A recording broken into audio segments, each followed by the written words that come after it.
हरे कृष्णा। तो जन्म कुंडली, जिसे अंग्रेजी में बर्थ चार्ट या हॉरोस्कोप भी कहते हैं, वास्तव में आकाश का एक नक्शा है। जिस समय किसी बालक का जन्म होता है उस समय आकाश पर जो ग्रह जहाँ जहाँ जिस स्थिति में होते हैं उन्हें हम कागज़ पर लिखकर एक नक्शा तैयार कर लेते हैं, उसे ही जन्म कुंडली कहते हैं।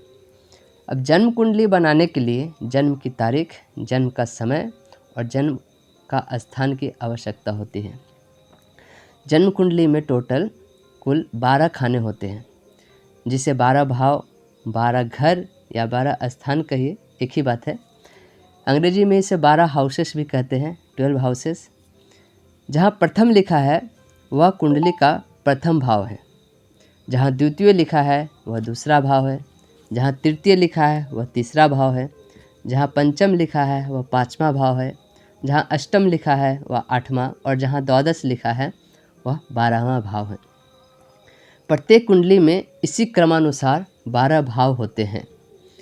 प्रथम भाव को लग्न भी कहते हैं। लग्न क्या है? जो राशि जन्म के समय जन्म स्थान से पूर्वी क्षितिज पर उदित होते हुए दिखाई देती है वह लग्न राशि कहलाती है। इसे अंग्रेजी में एसेंडेंट भी कहते हैं। कुंडली में भाव संख्या लिखी नहीं जाती, केवल याद रखी जाती है। कुंडली में जो अंक लिखे होते हैं वो राशियों का अंक लिखा जाता है। राशियां की संख्या भी 12 ही हैं, जो इस प्रकार हैं। ये राशियां हमेशा इसी क्रम में होती है, इसी क्रम में याद रखना होता है।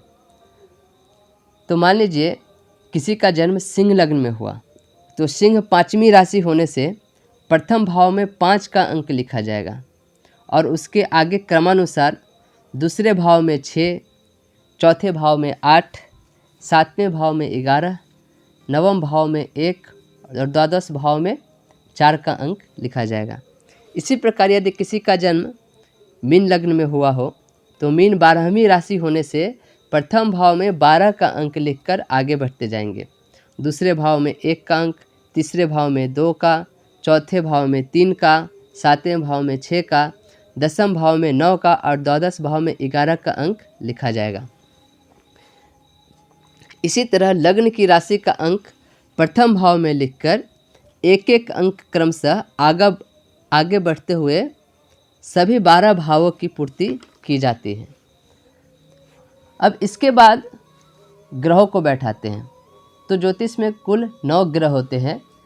जन्म के समय ये ग्रह जिस जिस राशि में स्थित होते हैं उन्हें कुंडली के उस राशि में लिख देते हैं और इस प्रकार ज्योतिषी आपके भाव, राशियां और ग्रहों तीनों को मिलाकर आपके जीवन के बारे में बताते हैं। धन्यवाद। हरे कृष्णा।